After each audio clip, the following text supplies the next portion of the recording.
Hi, I'm Kiera. I own Golden Glow Studio Online Academy for Permanent Jewelry and Spray Tanning. And today I'm taking a stab at making my very own sterling silver ring with this wire and using the torch solder method. These are all the tools I'm using to make my very first ever ring using sterling silver.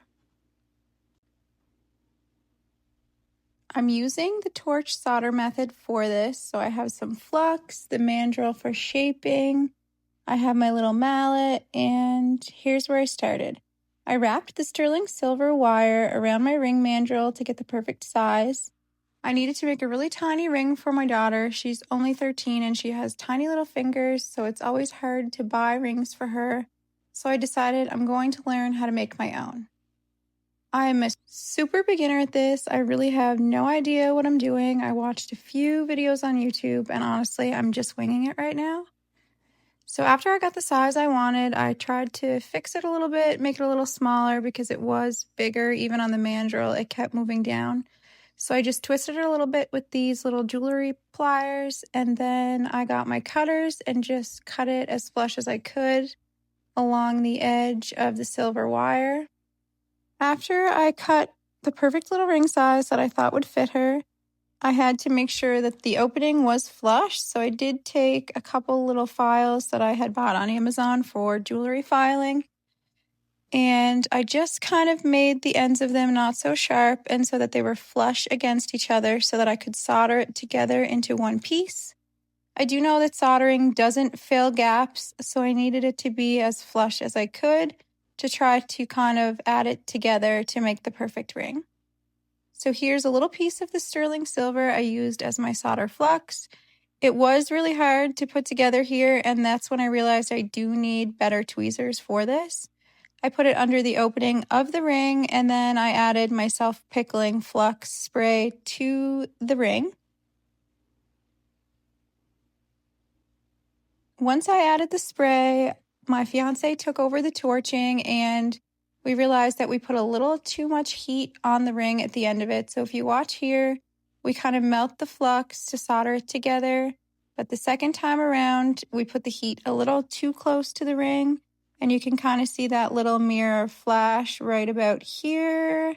So that means a little too much heat. But it didn't really make the ring too bad. It's not as shiny as but for a beginner, I'm not worried about my first ever ring. I think I'll be able to learn quicker next time. I have these little wire brushes that are supposed to shine up the metal, and it did work really well. I rubbed this along the whole ring, each little corner and piece of it on the inside and outside, and it made it way more shiny than it was before, so it definitely helped it a bit.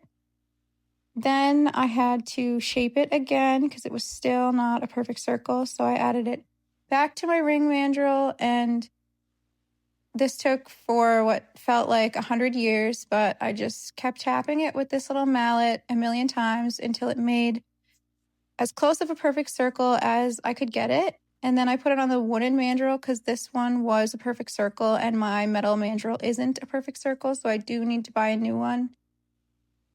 It took forever to get it on the mandrel. I had to stretch the ring a little bit, and then when I was finally able to get it on there, I hammered it again with the mallet around for what felt like a million times, and it still wasn't stretched enough, so my fiance took over here again, and he pushed it down with the mallet on the metal mandrel so that I could stretch the ring a little bit because it still seemed like it was a little too tiny for my daughter's finger size. Then I filed it again to try to get rid of the little flux and the solder area so that it was perfect in circle because we had kind of a little thicker spot there on the wire and it looked a little off. I put it back on this mandrel again so that I could use the mallet a few more times because it did still feel like it wasn't a perfect circle and it started to kind of drive me crazy.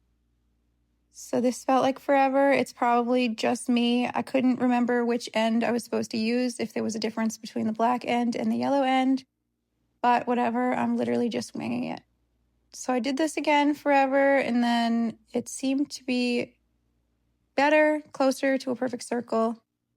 And Then he took over again just to make sure that I did get a perfect circle.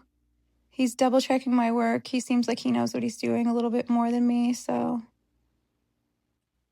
hopefully it works out in my favor. And we switched up the system because he thought it would be a little easier to hold it this way instead of me waving around these little files like a crazy person. Then I took out this Dremel and it was not my best work.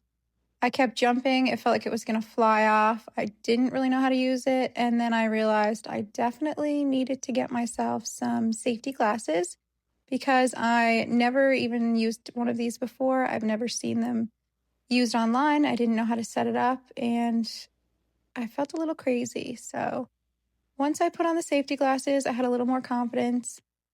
It felt weird, like every time I was hooking the ring, it was going to fly off. So I definitely need to watch some more videos on how to use this thing.